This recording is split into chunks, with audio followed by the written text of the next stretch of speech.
This is Smithy.tv.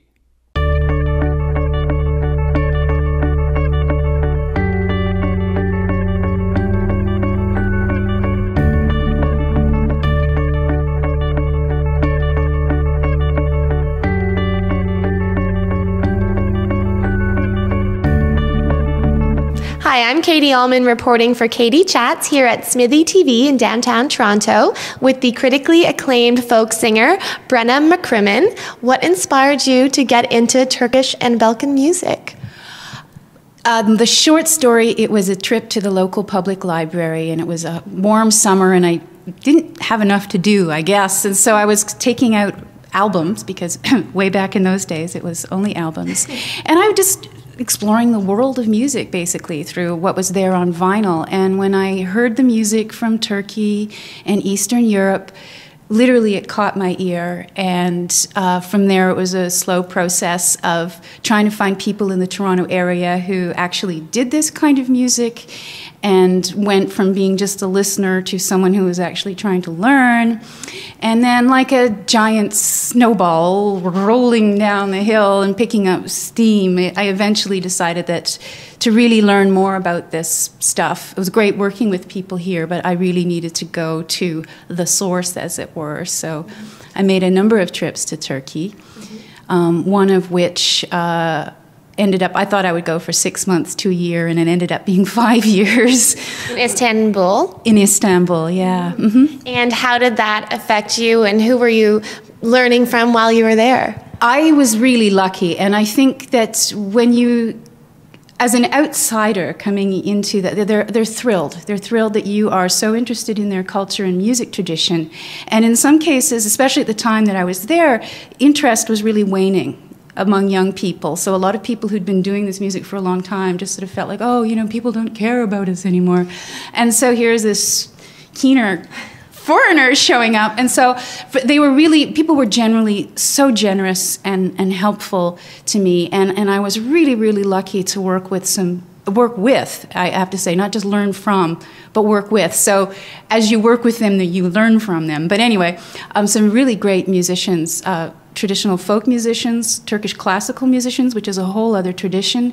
And I think the gypsy or Roman music, which is its own category. Very, very, very fortunate to work with some real masters. And so it's extremely humbling because they're so, you know, they're so like, jaw-droppingly great. But also I think when I came back here, I was a little like, it's not that, you know, you're used to a certain scene, and you know, it wasn't here, so. And you've been in the business since the late 80s. How have you seen things change over the years? One thing that's really been really nice is that I think slowly people are becoming more open to it. And maybe in the last 5 years or so, you know, Balkan music in particular, it was like a really hard one. Of all the sort of world music traditions, you know, Latin, African traditions got accepted. Even Indian classical music, you know, there was just a lot more of it. And I think Balkan music, by and large, because there's a lot of quirky rhythms in it, that, you know, it's not, you don't tap your foot in 2/4 or 3 or whatever. So it takes a little bit of a different, maybe a little bit more time if you haven't grown up with it.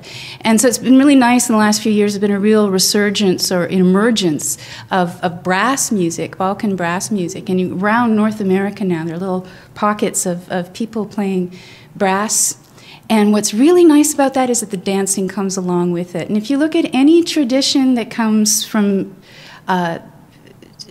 any traditional music, basically there's the strongest ones always have a dance component. I mean, think about it. Latin, there's this great dance tradition, and most African musics have a great dance tradition associated with them. And so it's really, I think that's kind of nice that it's also, dance is coming with the music, and kind of the way it should be. You know, they're not distinct arts. Yeah. And what was it like for you to be nominated for a Juno Award back in '98? Oh, it was a long time ago. It was really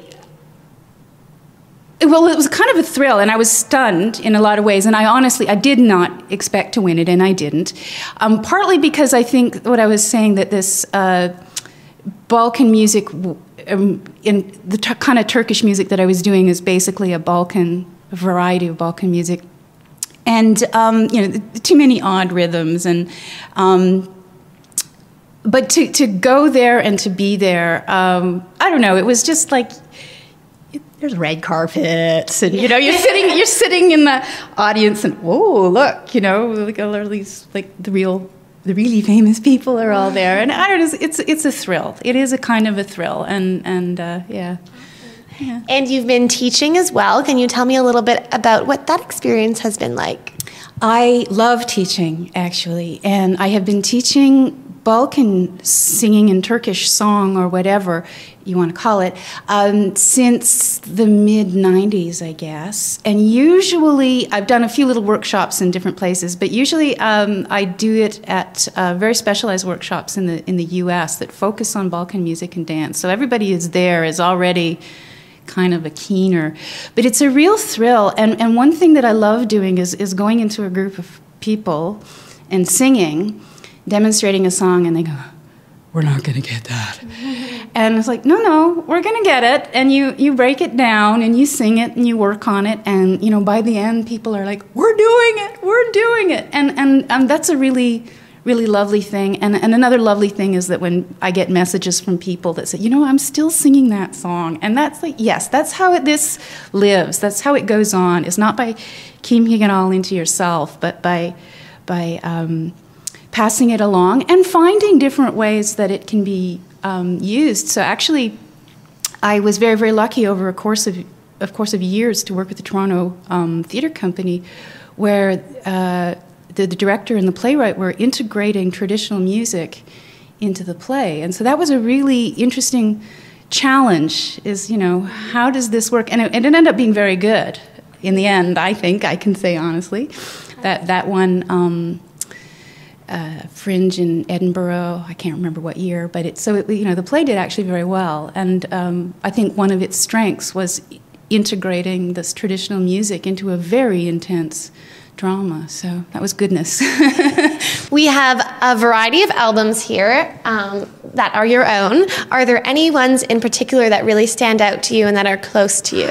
Well, they all are. Each one is like a little baby. But this is the one that got the Juno Award nomination, Karşılama, and it's boy, I can't explain why in 2,000 words or less why this one is important. But this recording has taken me many, many, many places in the world. So I think that, apart from the pride that I have it was my first time doing something from start to finish. And so, even that I completed it was kind of like, oh, good girl. But then the fact that even to this day, this was done in 1998, and even to this day, I still get nice things about it. So it's really, I guess, good to know that you did something good that lasted, because so much of what we do is transient. They're all, oh boy, there's so many reasons to be thrilled with. But this is the one that I did in 2008, I guess, and Kulak Misafiri. And this one is a little harder to listen to, but it's, I'm very proud of this one because I have so many guest musicians on this, and how wonderfully people were committed themselves to performing the different kinds of music and the different styles of music, and incredible talents. Like every person on here is a marvelous musician in their own right, and to be able to bring them all together into one place and do something that is actually fairly cohesive. And I worked with my wonderful brothers on this, so they helped me with the mixing, and which was really difficult. And so I feel very good about this one. And this one did very well in Europe. Where is the best place to find out more information on you and all of your great music online? Well, that's my website is pathetic. That's greengoatmusic.ca, and one of these days I keep saying that. It's like I'll fix it up, but I'll fix it up. I'm kind of on Facebook and around, and Brenna MacCrimmon. There shouldn't be too many of them, although sometimes overzealous fans take on my name and my picture on Facebook. It's kind of bizarre. Yeah. No, they're Turkish. They're not Canadian. Canadians really don't care. Well, thank you so much, and congratulations on all of your success, and best of luck with your upcoming work. It sounds very exciting. Thank you. Thank you.